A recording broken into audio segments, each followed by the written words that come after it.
An asthma attack happens when the airways become inflamed, tighten, and produce extra mucus, making it difficult to breathe.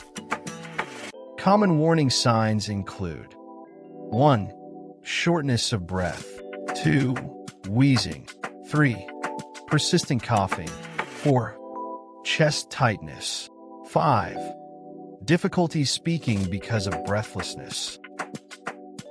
So what are the emergency first aid steps? Step 1. Stay calm and reassure the person. Step 2. Help them sit upright. Do not make them lie down.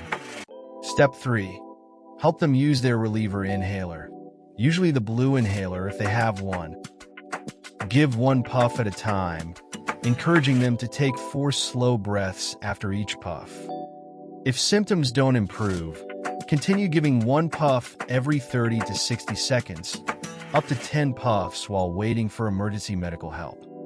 If available, use a spacer device with the inhaler. It helps the medicine reach the lungs more effectively. When to call emergency services. Call emergency medical services immediately if 1. They are struggling to breathe. 2. They cannot speak full sentences. 3. Their lips or fingers turn blue. 4. The inhaler is not helping. 5. They become drowsy or collapse. 6. This is their first severe asthma attack. Never delay seeking emergency help. Remember, sit them upright. Help them use their reliever inhaler.